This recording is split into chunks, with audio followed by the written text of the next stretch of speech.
सर्वादिसाक्षिभूतं भावाति त्रिगुणरहितं सद्गुरुवे नमः नमामि। सद्गुरु महाराजनो जय। पधारेला हरिगुरु संतनो जय। कृष्ण कन्हैया लाल की जय। पुरुषोत्तम महाराजनो जय। नटवरलालजी महाराजनो जय। खूब खूब धन्यवाद। આજે ઓબાપુરા મુકામે પ્રેમ સ્નેહી સ્નાતન મંડળ દ્વારા સુંદર જ્ઞાન યજ્ઞનું આયોજન કરવામાં આવ્યું। પરમ ગુરુવર્ય શ્રી પુરુષોત્તમ બાપુ, પરમ પૂજ્ય ગુરુવર્ય શ્રી નટવરરામજી બાપુના કૃપાથી અને એમના ચિરંજીવી પૂજ્ય જનકરામજી મહારાજના અધ્યક્ષસ્થાને સુંદર જ્ઞાન યજ્ઞનું આયોજનમાં બોલાયેલા પરમ પૂજ્ય સંત શ્રી ઉમેદરામજી મહારાજ તથા ચતુર્દાસજી મહારાજ તથા વ્યાસપીઠને દીપાવનાર તમામ સંતો, તમામ પ્રેમી ભક્તો, માતાઓ અને બહેનો, વિશેષ તો જે યોગ આપણને મળ્યો છે એ યોગ ભવસાગર તરવા માટેનો મળ્યો છે। પરમાત્માની આપણા ઉપર કૃપા થઈ, માતા પિતાની આપણા ઉપર કૃપા થઈ અને સુંદર શરીર મળ્યું, સુંદર સાધન મળ્યું અને એ સાધન દ્વારા તમારે જે કરવું હોય તે કરી શકો છો। તમારે ભજન કરવું હોય તો કરી શકો છો, તમારે બિઝનેસ કરવો હોય તો કરી શકો છો, તમારે ભણી ગણી ડૉક્ટર કે વકીલ એન્જિનિયર થવું હોય તો પણ થઈ શકો છો અને તમારે કદાચ બીજું કોઈ કંભોડ કરવું હોય તો તમારી છૂટી, તમારે ના ખાવાનું ખાવું હોય તો એ છૂટી અને આશીર્વાદ બનાવે ખાવું હોય તો એ છૂટી। તમને એક શરીર સુંદર મળ્યું છે, તમને આઝાદી મળી છે, સ્વતંત્રતા મળી છે। બીજી યોનિઓમાં સ્વતંત્રતા નથી। પશુ યોનિ હોય કે પક્ષી યોનિ હોય, એ તમામ યોનિઓમાં જેટલી તમને સ્વતંત્રતા છે એટલી સ્વતંત્રતા બીજી કોઈ યોનિમાં નથી। તમારે સરસ કપડાં પહેરવા હોય તો તમને છૂટ, બગીચામાં ફરવા જવું હોય તો તમને છૂટ અને પહેલાંને તો તમારે જે ખોરાક નક્કી કર્યો છે એનાથી વિરુદ્ધનો ખોરાક એ ખાઈ શકતા અને તમને એટલા માટે છૂટી આપી કે તમે પરમાત્માનું ભજન કરી અને પરમાત્માનો સાક્ષાત્કાર કરી શકો। એટલા માટે એક યોગ આપ્યો, એટલા માટે સમય આપ્યો। પરંતુ મનુષ્ય આ યોગ પરમાત્માની પ્રાપ્તિ કરવા માટે આપ્યો અને બીજું બધું કરવામાં મંડી પડ્યો, પણ જે કરવાનું હતું એ ભૂલી ગયો। જે બંધાઈને આવ્યો હતો, જે બંધનમાં એ બંધાઈને આવ્યો હતો કે હું ભજન કરીશ, એ વાત જ ભૂલી ગયો। અને જે ના આ ભૂલકણો જીવાતમાં છે ને યુગોથી આવે છે પણ ભૂલી જાય।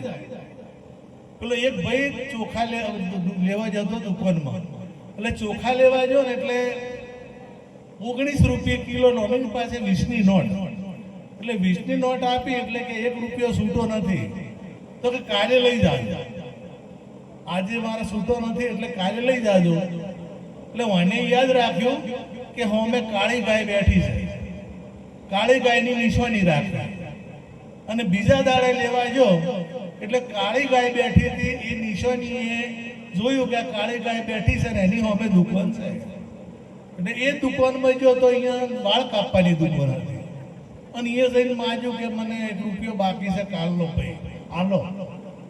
એટલે તું કે શું લઈ ગયા હતા તમે? કે હું ચોખા લીધા હતા 1 કિલો। કે આ દુકાન તો જો, આ ચોખાની દુકાન છે, આ દુકાન ચોખાની છે? કે ભલા મારા 1 રૂપિયા બોલે ધંધો બદલી નો જતો મેં આ ભૂલ્યો છે એ કે પેલો ભૂલ્યો છે એ જે 1 રૂપિયા વાળો ભૂલ્યો છે અને ભૂલ કાઢે છે, હા દુકાનવાળાની ભૂલ કાઢે। એમ આ જીવાતમાં ભૂલ્યો છે અને ભૂલ બીજેની કાઢે કે ભગવાને આ હું આલ્યું ને આ દુઃખ આલ્યું, આ બીમારી આલી, આ પૈસા વાળો ના બનાવ્યો। ભૂલ એની પોતાની હોય છે, ભૂલ પોતાની કબૂલ કરતો નથી અને ભૂલ્યો ભગવાનની કાઢે। ભગવાને તો તમે જેવું કર્મ કરો એવું ફળ મળશે એવું ગીતામાં કીધું। તમે જેવું કર્મ કરો એવું ફળ મળે જ છે। તમે જો કદાચ તમારે પૂજા હોય તમારી મરજી, નર એસી કરણી કરે તો નર્મથી નારાયણ થઈ શકે છે। એવો આ મનુષ્ય જન્મ છે। આ જેવો તેવો મનુષ્ય જન્મ નથી. તમે પૂજાવું હોય તો તમે પૂજાઈ ગયો, તમારો રોજ હમી હતો, પરંતુ તમારી એ શક્તિ તમારી પાસે એ શક્તિ પડેલી છે, પણ એ શક્તિનો તમે ઉપયોગ કરો તો એ શક્તિનો ઉપયોગ કરો તો તમે મહાન સંત પણ થઈ શકો છો, મહાન વૈજ્ઞાનિક પણ થઈ શકો છો, મહાન અભિનેતા થવું હોય તો આ તમારી પાસે શક્તિઓ પડેલી છે. એ શક્તિઓને ઉજાગર કરવા માટે આપણે મહેનતની જરૂર છે. આ મનુષ્ય જન્મ પાઈ જિંદગી કરી ના બંદગી, ખેલ કર્યા ઠગબાજીઓ કા, સત સાહેબ કા રંગ ચડ્યા નહીં, સંગ કર્યા નર પાજીઓ કા, મોહ મદ में मगरूर फिरा, तन ताकता नर ताजियों का, ब्रह्मानंद कहे खबरदार बंदा, वो गुनेगारे जूतियों जाजियों का. આ જો કદાચ મનુષ્ય જન્મ મળ્યો હોય અને ભજન ના કર્યું, ભક્તિ ના કરી, તો બ્રહ્માનંદજી નું કહેવું છે કે જૂતનો ગરાક છે, એ જૂતને લાયક છે. ઢોર ગળતા મનુષ્ય ગયો, ભૂલ્યો સિંહ ને પૂછ, તુલસી હરી કી ભક્તિ વિના ધીક દાઢી ધીક મૂસ. આવું મહાન પુરુષો બોલી ગયા છે. એટલે ભક્તિ વિનાનો નર ભૂત છે, સામો મળ્યો નહીં સારો. ભક્તિ વિનાનો નર ભૂત છે કે હોમો મળે તો હારો. ભક્તિ કરે ને ધન્ય છે, ધન્ય એ જનની એ જાયો, વૈકુંઠમાં એના વધામણા અવતાર એને સુધાર્યો. એટલે આ મનુષ્ય જન્મ વિરોચન અને દક્ષ પ્રજાપતિ પાસે વિરોચન અને ઇન્દ્ર બે જ્ઞાન મેળવવા માટે ગયા દક્ષ પ્રજાપતિ પાસે. એટલે 12 મહિના આશ્રમમાં સેવા કરી, 12 મહિના ભણ્યા, 12 મહિના જ્ઞાન મેળવ્યું અને 12 મહિના થયા, 1 વર્ષ પૂરું થયું. એટલે વિરોચન અને ઇન્દ્ર બંને દક્ષ પ્રજાપતિ પાસે જઈને કીધું કે ગુરુ મહારાજ, અમારો અભ્યાસ જો પૂર્ણ થયો હોય અને અમને જો કદાચ તમે જ્ઞાનના લાયક સમજતા હો તો અમને જ્ઞાન આપો, અમારે ઘેર જવું છે. એટલે કે તમે એમ કરો, 2 જણા તળાવમાં જો અને તળાવમાં તમે જોજો શું દેખાય છે. એટલે બંને પાણીમાં જોયું, 2 જણે એમનો ચહેરો દેખાય, પાણીમાં બીજું શું દેખાય? એટલે એમનો પોતાનો ચહેરો જોયો. બીજા દાડે ફરી આવ્યા એટલે ફરી કીધું કે આજે તમારા કપડાં બદલી છે. એમના કપડાં બદલીને જોયા ગયા તો ફરી એમનો ચહેરો જ જોયો. એટલે દક્ષ પ્રજાપતિ કે આ તમે જે ચહેરો જોયો એ તમારું સ્વરૂપ અને આ તમારું જ્ઞાન, આ ઓના સિવાય બીજું કોઈ જ્ઞાન છે નહીં, આ તમારો આત્મા. હવે પાછા આવીને વિદાય થયા. એટલે જે ઇન્દ્ર હતો એ ઇન્દ્રને સંશય થયો. ઇન્દ્ર કે મારું વાલું, આ એમણે તો જે આ બતાવ્યું સ્વરૂપ એ હાથ પગ વાળું બતાવ્યું, ચહેરા વાળું બતાવ્યું, અને આ તો એ મારા શરીરનો જે ચહેરો હતો, મારા શરીરનું જે સ્વરૂપ હતું એ જ મેં જોયું. અને સંતોનું કહેવું છે કે આ તો શાસ્ત્રથી છેદાય એવો નથી, પાણીથી પલળે એવો નથી, નહીં છેદનથી શાસ્ત્રાણી, નહીં દહેજથી સો, એ અગ્નિથી બળે એવો, એ શાસ્ત્રથી કપાય એવો નથી. અને તમને હું પ્રત્યક્ષ પ્રમાણ આપું, પ્રત્યક્ષ પ્રમાણ. તમારી પાસે બધાની પાસે મોબાઈલો છે અને મોબાઈલમાં તમે બોલો, જે બોલો એ અવાજ ચારો દિશામાં જાય કે એક જ બાજુ? ચારો દિશામાં અવાજ જાય ને. પછી એમાં તમે જે જોવો ને, ચિત્ર દેખાતું હોય, કોઈ ગીત ચાલતું હોય કે સમાચાર ચાલતા હોય કે તમે પેલું અત્યારે તો ઘણું બધા જોતા હોય છે, એ બધું જોતા હોય, ફૂમતાળસીને જોતા હોય ઘણાએ, આવું બધું જોતા હોય. આ જે જોતા હોય એ ચિત્ર જે આવે એ મોબાઈલમાં હોય, બહારથી આવે, બહારથી મોબાઈલમાં હોતું નથી. એ ચિત્ર જોઈથી રિલે થાય, એ રિલે થાય આપણા મોબાઈલમાં આવે, અવાજ એમાં આવે. હવે આ ચિત્ર કે અવાજ આ બધું હોય કે ના હોય? હોય ને. પણ આપણે દેખાય છે? આપણે દેખાતું? એટલે તલવાર લઈને તમે કાપો, કપાશે? તમે તલવારના ઝટકા મારશો તો એ ચિત્ર કપાશે નહીં, એ અવાજ કપાશે નહીં. તમે અને કદાચ પાણીનો ધોધ અને નાખો તો એ પાણીથી પલળશે નહીં, પલળે. અગ્નિ કરશો, બોમ્બના ધડાકા કરશો તો એ શબ્દને કે ચિત્રને કઈ થશે?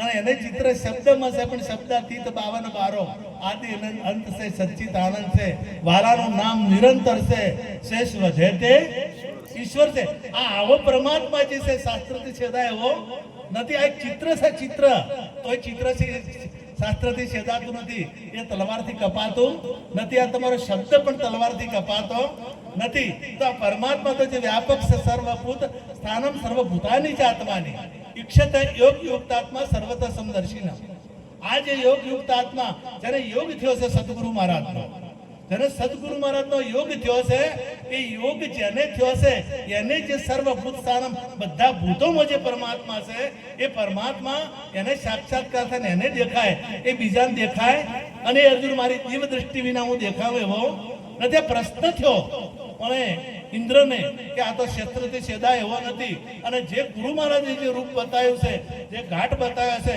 આ હાથ તો કપાય આ ગળું કપાય અને આ શરીર તો બળી જાય આ શરીર સડી જાય તો આત્મા સડે એવો નથી આત્મા બળે એવો નથી તો એ પાછા વળ્યા અને વિરોચને નક્કી કરી દીધું કે આ જ ભગવાન એ આર્યો એ ભગવાન તમે જુઓ રાક્ષસે શું કર્યું રાક્ષસોએ શરીરને બચાવવાની કોશિશ કરી એમને તપ કર્યા જપ કર્યા બધું કર્યું રાક્ષસીઓએ તપ કર્યું વરદાન શું માંગ્યું કે હું મરું જ ના આ શરીર મારું અણાય ન રાતે કે ન દાડે કે ન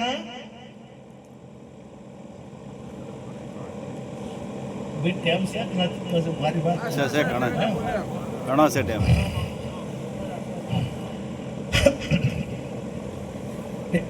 વિરોચનને કીધું કે આ શરીર તો અણાય એવું છે આ શરીર સડે એવું છે અને સડે એવો નથી સડે એવો નથી એ બળે એવો નથી એ પલળે એવો નથી તો જે ગુરુ મહારાજે બતાવ્યું એ સાચું કે આ જે સંતોએ કીધું એ સાચું આ સંશય થશે મારી પાસે મારે ફરી ગુરુ પાસે જવું પડશે અને વિરોચને નક્કી કર્યું કે આ રહ્યો એ ભગવાન આ દેખાય આ જે દેખાઈ રહ્યો છે એટલે રાક્ષસો જેટલા હતા એ તમામ રાક્ષસોએ તપ કર્યો અરણાક્ષીઓએ તપ કર્યું તો શરીરને બચાવવા માટે કર્યું પણ શરીર બચ્યું પેલા ભસ્માસુરે તપ કર્યું તો શાના માટે કર્યું શરીરને બચાવવાનું જેટલા રાક્ષસો થયા એટલા બધાએ તપ કર્યું તો શરીરને બચાવવા માટે કર્યું પણ આ શરીર કોઈ કાળે બચતું નથી અને શરીર બચાવવાની જ કેવળ કોશિશમાં પડ્યો રે એ અસુર કીધો એને અસુર કીધો તપ તો પરમાત્મા માટે કરાય તમારે જે કરવું હોય જપ કરવા હોય તપ કરવા હોય વ્રત કરવા હોય તો એ પરમાત્મા માટે જે અવિનાશી છે જે છેદા એવો નથી જે એના માટે કરવાનું છે એટલે વિરોચન પેલા જે ઇન્દ્ર હતા એ પાછા આવ્યા કે ગુરુ મહારાજ મને આ વાત સમજાતી નથી મને જે તમે કહો છો એ બરાબર લાગતું નથી એટલે ગુરુ મહારાજે કીધું કે તું સાચો જિજ્ઞાસુ તું જિજ્ઞાસુ સાચો છે કારણ કે ગુરુ કે બધું એ કદાચ મેં પરીક્ષા કરી હતી કે તમે કેટલે છો આ વાત સમજી શકે તો વિરોચન જતો રહ્યો તું પાછો આવ્યો તો તને હું હવે સાચું પછી બીજી ઘણી બધી લોભી દ્રષ્ટાંત છે પણ એ લોભી દ્રષ્ટાંતની વાત નહીં કરું કહેવાનો ભાવ એક જ કે જે આત્માની મારા આત્મા જ ઓળખવો હશે તો એમણે કીધું કે તારું મન છે એ આત્મા બીજું તો એને કીધું કે મનને તો પાણીપુરી ખાવાની ઈચ્છા થાય મનને તો ના કરવાની એ ઈચ્છા થાય મનને તો બધું ઘણા બધા ડખા કરે અમારા મહારાજ કહે છે કે ચિત્તમાં બધું ભરેલું ઘણું છે અને ભરેલું ચિત્તમાં હોય પણ મન જાય તો મન જાય ચિત્તમાં હગરે ચિત્ત જે હગરો કરે ને મેમરી કાર્ડ છે આ ચિત્ત છે ને મેમરી કાર્ડ છે આપણા ફોનમાં મેમરી કાર્ડ હોય એ મેમરી કાર્ડ ચીજ છે તમે જે બોલો તમે જે દ્રશ્ય જુઓ એ દ્રશ્યનો જે કચરો હોય કે હારું હોય કે ભૂંડું હોય એ બધું ભેળું કરે ચિત્ત અને આ પહોંચી જાય મન ગીતામાં એટલે કીધું કે આ મનને તમે ગમે તેવું રોકો તો મન રોકાય એવું નથી આમ તો બ્રહ્માનંદજી કીધું કે મન હી ઈશ્વર મન હી માયા મન સે બડા ન કોઈ તોરા મન દર્પણ કહેલાય પ્રીતમ સાહેબ કીધું કે તારે ઓઠે હરી નથી બાળતો તારા ઠેકોણે હરીને ઠેરવાવજે મન તું દરિયાની લહેરી સમાન છે લહેરી સમતા સમુદ્ર દેખાય બીજો નથી ત્રણ વિષય વાસના અને વેમ આ જ્યાર સુધી એનામાં પડેલું છે, મેળ વિક્ષેપને આવરણ આ જ્યાર સુધી પડેલું છે, એટલી વાર એ મન પરમાત્માનું સ્વરૂપ નથી. પરંતુ આ સ્વરૂપ કદાચ લહેરી સમય જાય, સમુદ્રમાં લહેરી સમય જાય, તો ગીતામાં બી કીધું કે 10 ઇન્દ્રિયો ને 11મું મન છે એ હું છું. તો ઇન્દ્રએ કીધું કે આ મને મેળ આવતો તો આપણા સામૈયામાં કહીએ છે, તન મન ધન ગુરુને સોંપતા, મારા સંતોમાં ના હોય બિન ભાવ, સામૈયા હરિગુરુ આ સોંપવું. એટલે એમાં જે વિષય વાસના અને વેમ મળ વિક્ષેપ અને આવરણ આ પડેલું છે એ બાદ કરવા માટે એક યુક્તિ છે, અને યુક્તિ ગુરુ મહારાજ જ સમજાવે છે. અને એ યુક્તિ સિવાય આ મેળ આવે એવો સદગુરુ મહારાજ તમારા ગમે તેવા બંધનોમાંથી, ગમે તેવી જેલ હોય તો ગમે એટલી બંધનોમાંથી છોડાવે ને. પરમાત્મા જન્મ આપે ખરો, પણ પરમાત્મા બંધનમાં નોખે, પરમાત્મા બંધનમાં નોખે, અને સદગુરુ મહારાજ બંધનમાંથી છોડાવે. નગરમાં અંધાર પસેડો ઓઢી ગુપ્ત વેશે રાજા ફરવા નીકળેલા, અને એક ભાઈ સોટો પાણી પી ગયેલો, અને એને તો પાવર ઓછો હોય, એને પાવર ખૂબ હોય. કલાલના ઘરમાં તો મુંદર પહેરી ગયો, કલાલના ઘરમાં. અને પેલો કલાલના ઘરમાં શું હોય, પહેલાના સમય કલાલ જ રાખતા, બીજે જો મળતું એ તો હવે બધા થઈ ગયું છે. એટલે સોટો પીજો ને પછી 2 પગ ઊંચા કર્યા, પીજો ને પાવર આવ્યો કે આ ઘરનો ધણી હું, અને પછી તો કે ગોમનો ધણીએ હું, અને પછી તો કે આખા જિલ્લાનો ધણીએ. હવે હું કરતો તો પાછળ બિલાડી બેઠી હતી, કોઈને જોઈ નથી. પકડ્યો ને પછી મોઢું બહાર રહી ગયું, ચૂક રહે, પૂંછડી હલાવે કે હું કોઈ કરતા આપણે ગમે એટલે હું કરશે, ગમે ધણી તાજા, પણ કાળ તમામની પાછળ છે. કોઈ દાડો એ છોડવાનો, આ શરીર કોઈનું રહેવાનું નથી. એટલે પેલો દારૂડિયો પીધેલો હતો કે હું દરિયો પીશું ને આવી વાત સાંભળી. રાજા કે મારો વાલો દરિયો ચમ પીએ, અને એને દરિયો કોઈક યુક્તિ તો હોય છે ને. એટલે પોલીસ વાળા સભ્ય એમ કીધું કે મને તમે જોઈ લો ના કઈ જગ્યાએ રહે, હવારમાં તમે લાવજો આપણે દરબાર. એટલે હવારમાં બોલાયો કીધું કે ભાઈ તું કહેતો હતો કે હું દરિયો પી જાઉં, તો દરિયો પી જા. પેલો કહેતો ફસાણા, આ તો પેલાના પાવરમાં કીધું તો મારી તો કોઈ સત્તા હતી નહીં, પણ પેલાના લીધે હું કહી ગયો તો હવે કરવું છું કે દરિયો પીવો, પણ 4 દિવસની મુદત આવ, મને નાહવું કોઈ કરીને, પણ મને એવો પહેરો ગોઠવી દીધો એટલે બહાર નીકળી શકે નહીં. 4 દાડા નીકળી ગયા, આમ છૂટો મૂકી દીધો શિવાજી. જો ફરવું અહીંયા ફરે, પણ પોલીસ વાળા ચેડે. ચોથો દાડો છો કે આ નીકળવા જેમ એટલે મુઠ્ઠીઓ વાળી નાઠો, એટલે પાછળ પોલીસ વાળા અને પેલો આગળ દોડતા થાચી રહ્યો. અને દોડતા અમારે મંગળદાસ મહારાજ એવો આશ્રમ આવ્યો રોડ ઉપર, અને અહીંયા પડવું નતું પણ પડી જબરણ. તો ગુરુ મહારાજ અહીંયા બેઠા હતા અને ખોળામાં જ પડ્યો કે કેમ નાહે છે. મને કીધું કે બચવાનો કોઈ આરો નથી. અને જો તો કે તું દુઃખ કીધું કે ચિંતા મત કર, હું તને યુક્તિ બતાવી દઉં.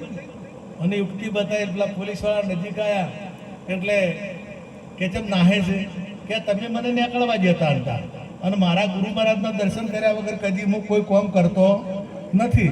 આવ્યો છે હલવાઈને, કારણ ગુરુ મહારાજના દર્શન કર્યા વગર હું કોઈ કામ કરતો નથી. ગુરુ મહારાજે યુક્તિ તો માથું તો ઝૂકી ગયું ને, એટલે ગુરુ મહારાજ ઉપર દયા આવે. સંતો ઉપર સંતો દયાના એ સાગર હોય છે, દયાના સાગર હોય છે. એટલે કે હેડો હું આવું રાજ દરબારમાં લઈ જા, કે દરિયો પીશ કે હા પીશ, લખાણ કરો દરિયો જ પીવાનો કે હા દરિયો પીવાનો, દરિયો હું પી જઈશ. આ લખ્યું હોય તો લખી નાખો દરિયો, કે બીજું કઈ નહીં, કે ના બીજું કઈ નહીં. લખી નાખ્યું, નક્કી કર્યું કે તાર દરિયો હું પીવું. ચલો નદીઓ બંધ કરી નાખો મોયથી. આપણે દરિયો પીવાની શરત કે દરિયો પીવાની શરત, એટલે રાજા ચોઈ જાય કે દરિયો પીવાની, તો નદીની આપણે શરત નહીં કે ના, તો નદીઓ બંધ કરો. હવે આ નર્મદા ગંગા બંધ થાય ના થાય, છૂટી ગયો. અને કહેવાનો મતલબ કે સદગુરુ મહારાજે યુક્તિ બતાવી અને છોડાઈ દીધો, એમ સદગુરુ મહારાજ જમાના હાથેથી તમને છોડાઈ દે. ગમે તેવી તકલીફ હોય તો એ છોડાઈ દે. પણ આ ભક્તિ વગરનું જીવન વર વગરની જોન જેવું છે.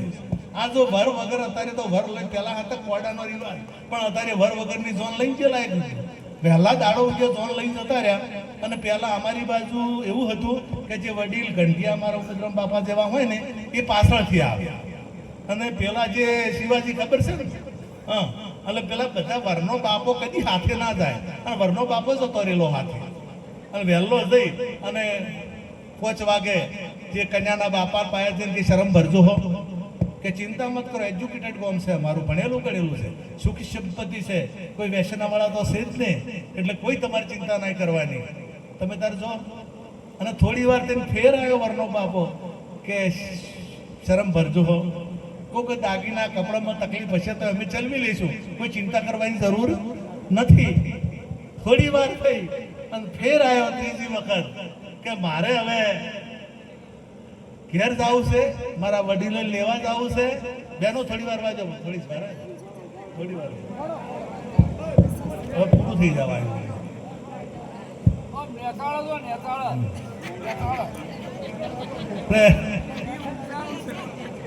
પછી વેવાઈને વિચાર આવ્યો, વેવાઈને કે 3 વખત વેવાઈ આવ્યા છે પણ મેં પૂછવું નથી. તકલીફ શેની છે, તકલીફ શું છે એ તો પૂછવું જ નહીં આપણે. એટલે કે તમારે તકલીફ શું છે, શેની શરમ ભરવાની છે તો કહો. કે બીજી તો કોઈ તકલીફ નથી, પણ અમારે 10 ભેંસો છે અને વહેલી 5 વાગે 6 વાગે દોવા જઈશે, અને હું આપણે ફેરા ફરવાનો ટાઈમ 6 વાગ્યાનો છે, અને ભેંસો બધી અથવાર છે, એક હાથે દોવા દેશે. અને જે પરણવા આવવાનો હતો ને એના વગર દોવા દેતી નથી, એટલે એને મૂકીને આવ્યા છે. એટલે પેલો કે આખી ઝોન ચાલતી રહો, અમારે ઝોનની જરૂર પણ વર વગર મેળા આવશે નહીં. એટલે ભક્તિ વગરનું જીવન એ વર વગરની જોન જેવું. એટલે આ જીવનમાં ભક્તિ હોવી જોવે ને હોવી જોવે. સદગુરુ મહારાજના ચરણે જઈ હું કોણ છું, હું ક્યાંથી આવ્યો છું ને મારે ક્યાં જવાનું છે, આટલું નક્કી થશે તો પરમાત્મા વ્યાપક છે. પરમાત્મા વગર કોઈ જગ્યા ખાલી જ નથી. હું તો જે કોઈ બધું પરમાત્માનું સ્વરૂપ, પણ એ દ્રષ્ટિ મળે તો, દ્રષ્ટિ મળ્યા સિવાય કોઈ તો નટુરામ બાપુ તો મહાન જ્ઞાની પુરુષ હતા. અમે કોરોનામાં નટુરામ બાપુ બેને કોરોનામાં આખા કોરોના કાળમાં સત્સંગ જ કર્યો ફોનમાં, અને પછી એને મોબાઈલ ઉપર મૂક કર્યો. અને ઘણા તો મને એ રીતે ઓળખે, ઘણા તો મને એ રીતે ઓળખે. એટલે બાપુ બહુ જ્ઞાની હતા, એમના દીકરા પણ બહુ જ્ઞાની પુરુષ છે, એમને પણ ખૂબ ખૂબ ધન્યવાદ. આ જેણે આ ભજન રાખ્યું છે એમને ખૂબ તાળીઓથી વધાવો, અને સંતોને આશીર્વાદ, સંતો તમામ આશીર્વાદ આપે કે આવા મેળાવડા વધારે ને વધારે કરાવતા રહે. આટલું કઈ મારી વાણી વિરામ આપું. સદગુરુ